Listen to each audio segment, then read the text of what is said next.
mig selv. Hun prøver på et tidspunkt, hun nemlig ikke lov. Er det fordi, at baden har travlt at gøre? Her ser vi den fine kirke. Ja, det er så fint. Hans, han står og har bævende hjerte. Nu skal du jo have tøj i øjnene, når hun kommer ind, Johan, så er det helt rigtigt.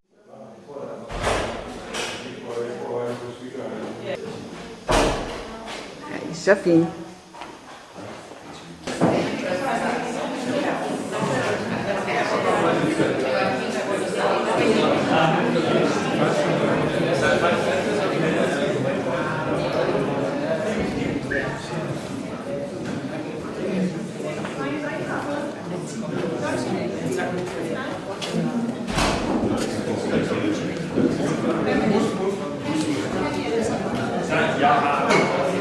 Lysebrun med rigtige hverdag.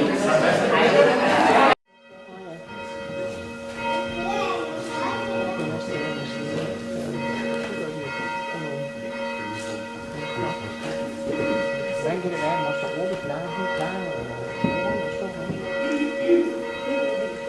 Er det sikkert?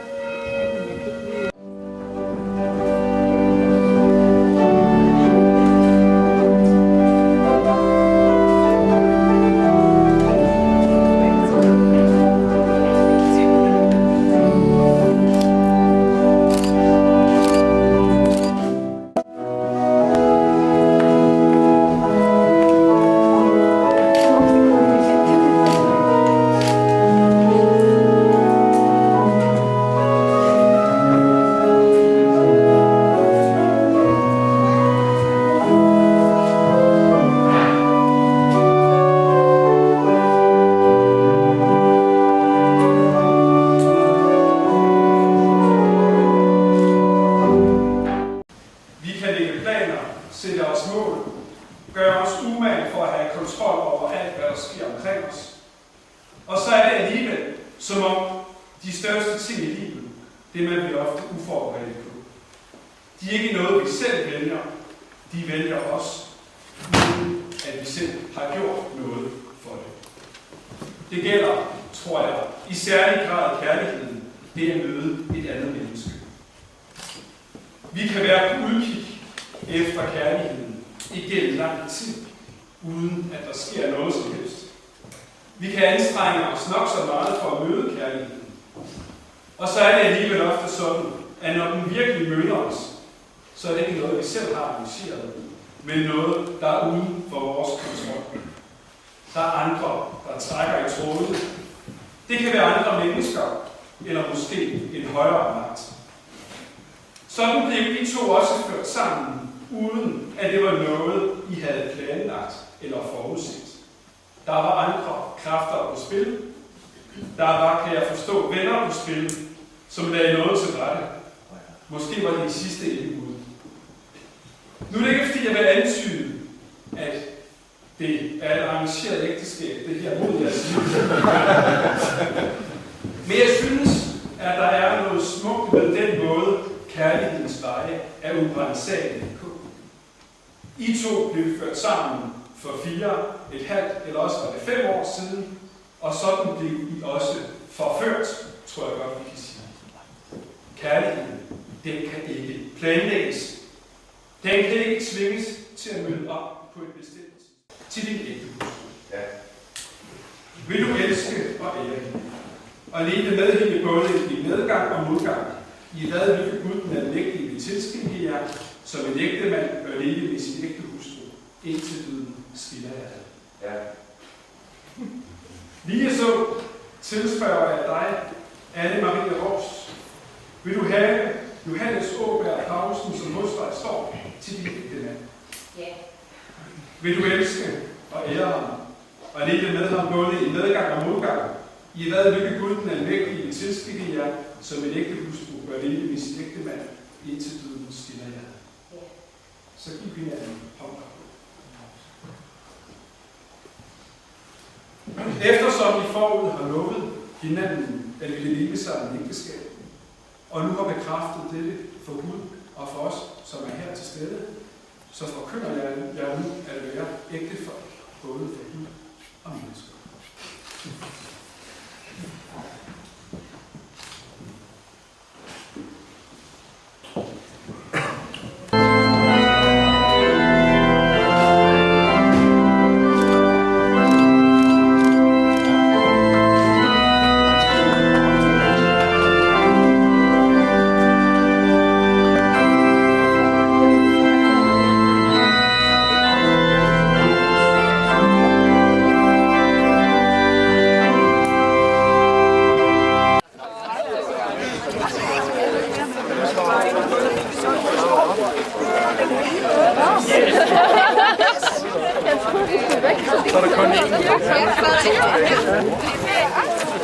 Tillykke med ham, vores lille knejt.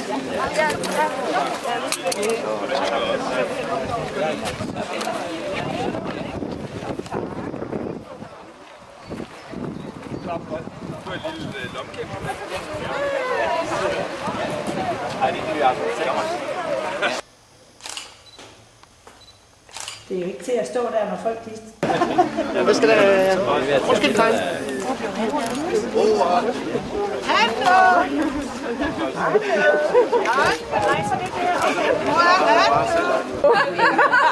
Ej, jeg når det nok. Han lige forfra. Ja.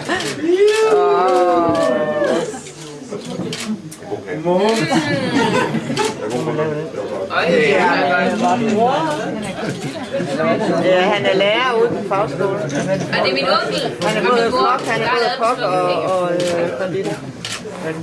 Ja, han har lavet alle roserne hele tiden. Og så har Ruth været med til at gøre den færdig. Styr på tropperne, og så er vi er de rigtige steder og gør tingene på de rigtige tidspunkter. Så der er styr på alt den del. Og en enkelt faktisk ting, så alle jer, der har nogle indslag klar til i dag, I skal lige komme omkring mig. Eller man kan bare gøre det sådan, bare lige på, når man brænder for det. Til at nok til højre, skal jeg gøre det. Og så kom lige omkring mig, så vi har styr på, hvordan vi kører med indslagene. Så kysser vi! Alle kysser!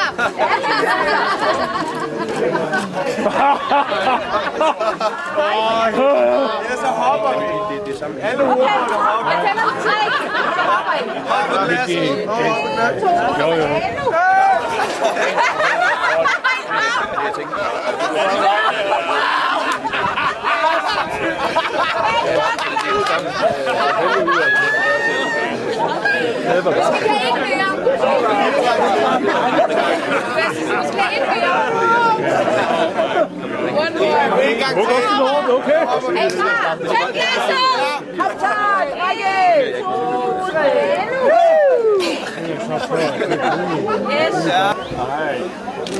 Rita to give us help, Rita to give us help. Hold lige den. Regner det? Jakob, også til den. Hånd fra blokken. Så var næste Anne-Jette og Jens.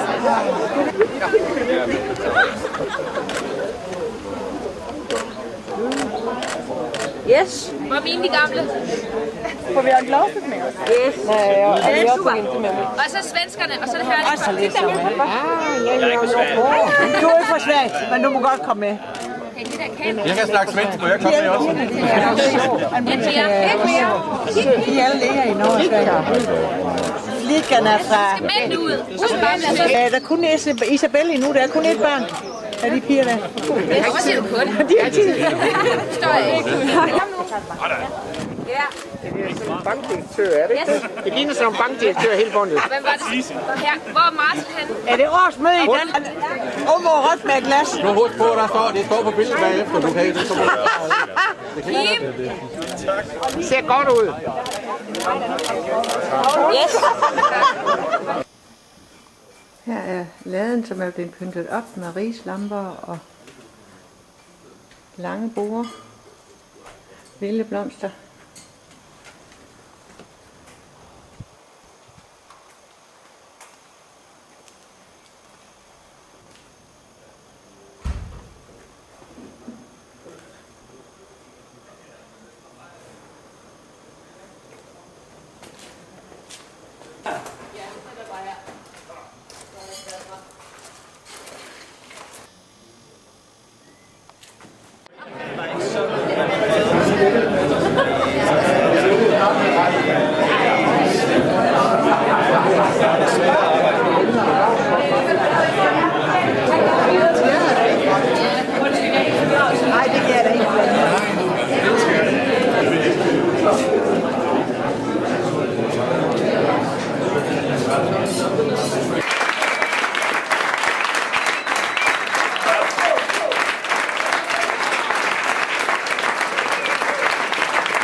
Hvem tager gaffelen?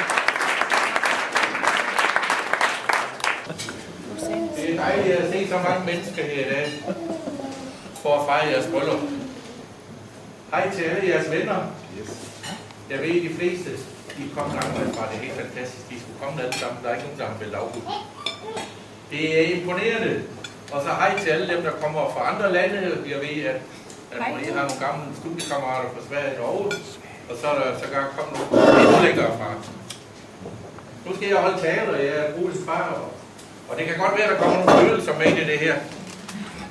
Men så nu bliver en lille pause. Så tager vi lige en lille en, og så fortsætter. Jeg husker tydeligt for næsten 2 år siden.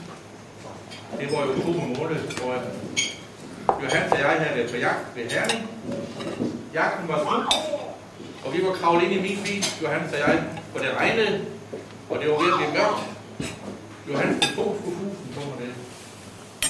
Du ville spørge mig om noget, og jeg kiggede over på dig, og så sagde du, at du ville gerne have min tilladelse til at gifte dig med Marie. Og jeg sagde det, jeg kiggede, det spørger man da ikke bedre om det. Jeg var dybt, jeg var helt tavs, jeg var mundlam. Altså ikke på grund af, at du giftede med hende, men at man som far bliver koden sådan noget i dag. Det gør man da ikke mere. Vi blev så enige om, Johannes og jeg, det kunne vi godt blive enige om, at det men da jeg ikke havde spurgt Anne-Marie af nu, så blev vi også enige om, at han skulle spørge Anne-Marie, om det var i orden. Og så kørte vi hen til jagtbyen. I dag der følte jeg suset. Det var en oplevelse, jeg aldrig glemmer.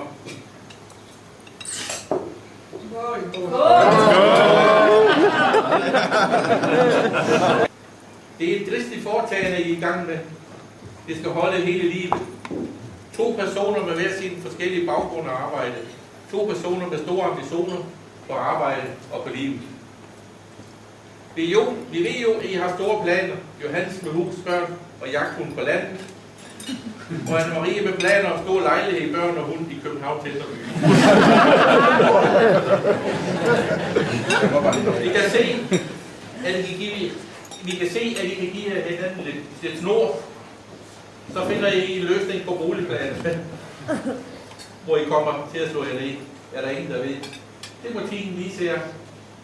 Men næste gang flyttelæssepark bliver pakket, så vil det nok være et sted, hvor man vil have en hund. Når man nu ser rundt omkring i laden her i dag, så vil jeg sige, at vi har været meget igennem. Der er slet ingen grænser for, hvad vi kan lukkes til, mor og jeg. Det har været som at hjælpe, og her har været en positiv oplevelse. Vi har lært Johannes familie at kende. De er jo alle sammen søde og dejlige mennesker. Hvor er du heldig, Anne-Marie, at havne i sådan en stor og en dejlig familie. Man kan blive helt glad, når man møder den. Men også beklemt. Står stille lidt. Lister sig varsomt frem som et minefelt. Og hver gang man sætter foden ned, uden at ryge luften, glemmer man enten at lyde lykken, eller blive sur over ikke at vide, hvor længe den varer. Så når modgangen endelig melder sig, er det en lettelse, som om man er kommet i sikkerhed. Det er nu skammeligt, for det er noget særligt ved lykken, som man ellers ikke møder. Måske ligger fejlen der, man kender jo for lidt til den. Skulle sætte sig lidt mere ind i den. Jeg tror, det er en træningssag. Se, det var, hvad jeg har at sige i dag. Jeg tror aldrig, jeg har været så spændt på en dag i mit liv, som jeg er i dag. Det skulle da lige være dengang, jeg spurgte din far, om jeg var gift med mig. Så stod stille, og jeg kunne høre mit hjerte slå. Det gjorde det også i dag, da du trådte ind i kirken. Jeg er uden tvivl den lykkeligste mand i verden. Hørt.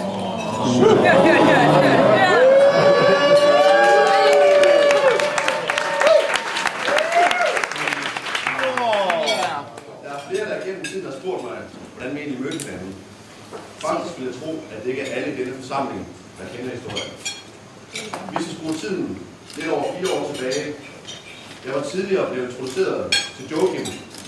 Han sidder derovre. Rejs dig op. Op og stå. Op og stå!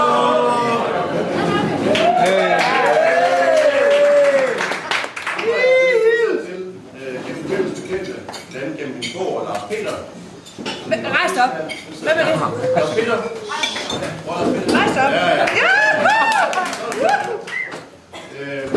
Stedet, vi skal tilbage til, det er Joachims frisørsalon. Salon Ups på Gamle Strand i Københavns centrum. Naboløs er. Hvis gamle trægulv har haft alverdens farver gennem årene. Lige fra gråt til lyseblåt til pink, og nu er det malet gult med leopardaftryk. Jeg kom fast forbi Ups nogle gange om måneden i et par år, og følte på det tidspunkt, at jeg kendte Joachim ret godt. Jeg har også været single i et stykke tid, og var efterhånden til rimelig træt af at være det. Da en fredag eftermiddag sad og skrev med Joachim over Facebook, spurgte jeg ham, om han ikke havde nogle søde veninder, som kunne præsentere mig for. Han var ikke sent til at svare, og var straks med på ideen. Jeg skulle møde hans bedste veninde, Anne-Marie, som også var sexet, og som på det tidspunkt var rimelig presset på grund af eksamensstress, hvilket gjorde, at det kom så meget ud. Joachim skrev lidt frem og tilbage med os begge to, og havde gjort forarbejdet. Og allerede samme dag skrev jeg sammen med Anne-Marie, og vi aftalte at mødes den efterfølgende tirsdag. Det er en stor dag i dag. Du har sagt ja til din drømmepige, Anne-Marie. Og Anne-Marie sagde heldigvis også ja til dig. Tak for det. Og velkommen i vores familie. Jeg vil som brudgommens far fortælle lidt om Johannes og nogle af hans egenskaber. Men forinden lige det her. I har valgt at blive gift i Husby Kirke. Det er langt fra bopæl. Men Johannes, du er jo vestjyde. Født i Holstebro, boet i Holstebro og Herning. Du har familie her i Husby. Marina og Claus.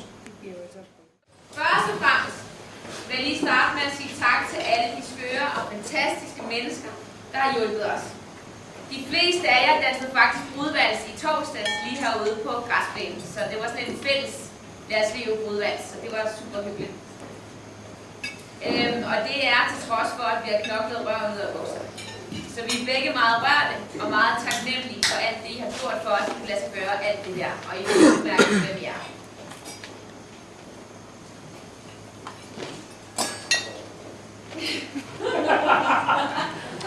Johannes, nu er det din tur til at få ballon. Af alle, så er det faktisk Jesper her. Han skal lige forbi her. Jeg kan også sige, at...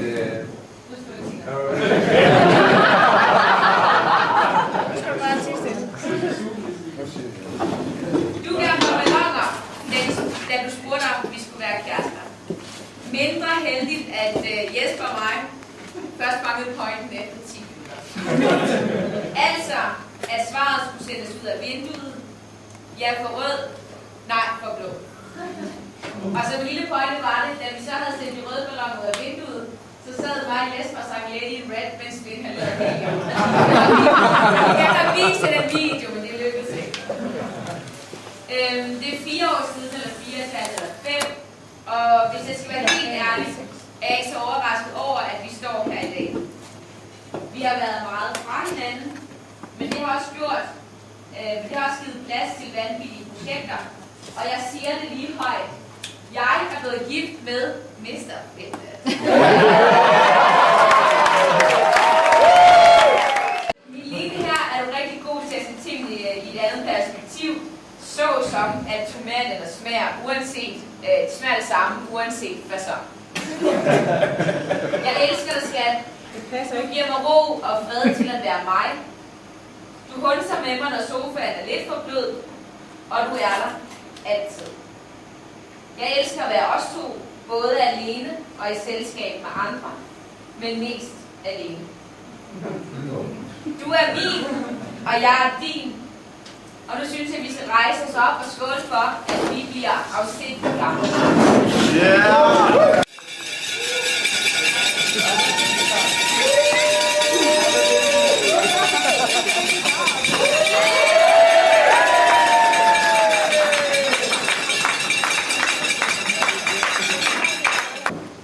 så vil jeg sige, at jeg er så stolt af min lille søster. Hun har altid været upfront, mega hurtig, og nu er hun fandme læge. Og det synes jeg også bare, at det er så cool at have en lille søster, der er læge. Og sjovt nok, så har hun også fundet en Ironman. Så uden pis, altså hun har fandme også fundet en god mand, som bare gør det, han har lyst til, og arbejder, hvor han er, og kæmper for at nå toppen. Og han har været en Ironman, og han har været nordisk mester i bodybuilding.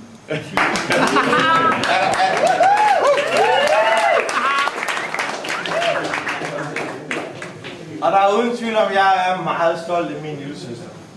Sjovt nok, så plejer jeg at synge sang. Så det gør jeg også i dag.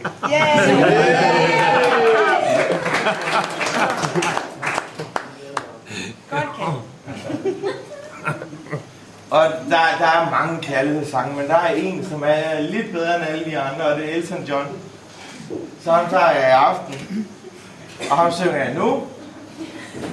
Og det gør jeg nok nu. Kalle, vi elsker dig.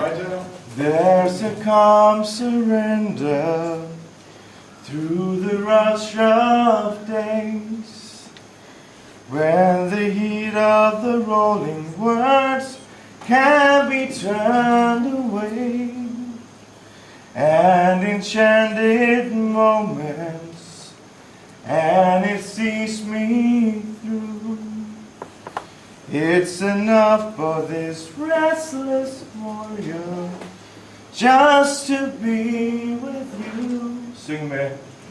And can you feel the love tonight?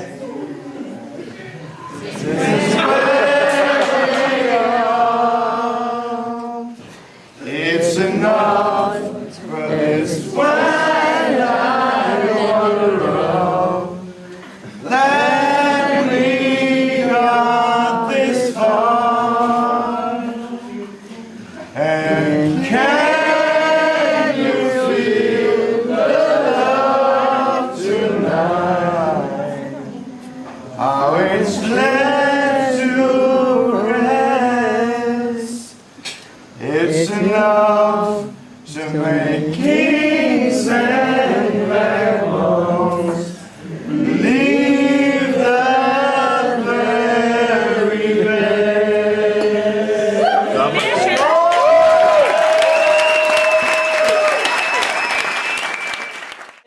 Tak for sangen. Vi fik jo at vide, at der skulle ikke være sange, fordi det kan vi gemme til guldbrylluppet. Men vi er nogen, der kan nå den tid. Så vi synes, at der skulle være synges her fra vores side i aften. Så det var en sang. Det var den første sang fra min side. Og sangen er jo skrevet af en kendt forfatter, Tyre Larsen, som boede i Lemvig og døde af for tidligt af sukkersyge. Det var før en bil blev opfundet. Nå, en bil ligger ikke ret langt herfra. Og jeg vil sige til alle jer, er der nogen, der ikke er jyder? Det kan jeg.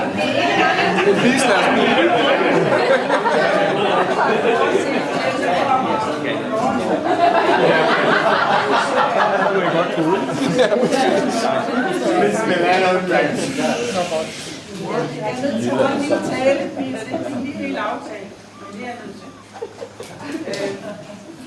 Min tale hedder Hvor er det? Og jeg skriver, at når man er 6 år og begynder i skolen, så tegner de fleste børn et hus med 2 vinduer, med ballegardiner og en pelargonie, og en dør i midten, og en skorsten med røg, og det danske flag, der vejer den samme vej. Og det gør de stadigvæk. Og det er det gjort altid. Det gjorde Jussi. Jussi han tegnede landkort, da han var 6 år. Danmarkskort. Han tegnede Jylland og øerne. Nu kommer hovedretten, og det her, det er sjovt. Så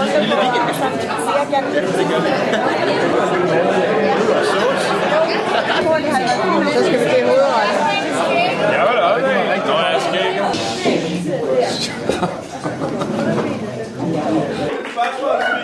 Vi blev ellers noget af Johannes, at I ville blive peget ud, men hvem er de 5 singlepiger, der er her? Op med hænderne!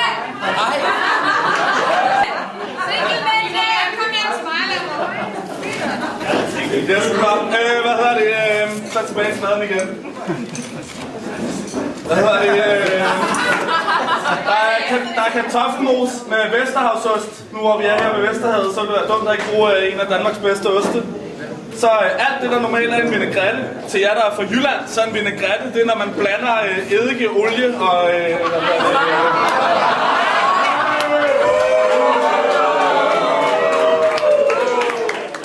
Så er der en sovs i sådan en her.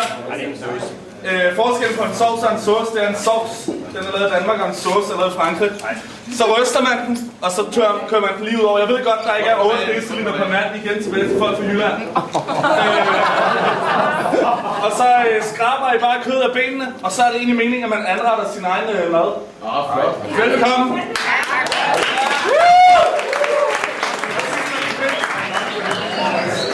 Vi er med til jer.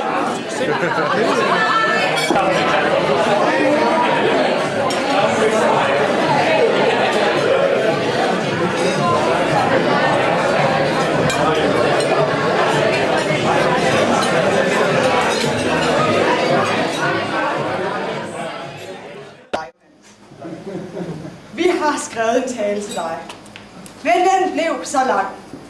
Fordi vi har så meget materiale, og vi har så mange hemmeligheder, vi kunne fortælle om dig. Så vi tænker, at du vil sætte pris på, at vi ikke fortæller alle detaljer om Den gang du sniger dig med på jordbærplukningstur til Samsø, og din allerførste kærlighed, slaske. Eller for eksempel om din tidlige interesse for medicin, som fik dig til at sådan, i en tidlig alder ordinere ølgas-tabletter til alle dine tyndhårede veninder. Som sagt, så er du en mand med meget markante holdninger. Du vil gerne bestemme en slags gang.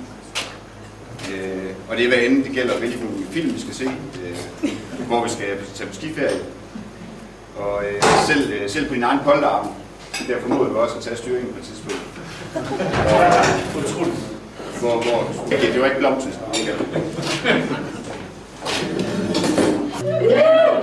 Du er kreativ. I aften fejrer vi dit nye liv. Nu må I stoppe med alt det rejse.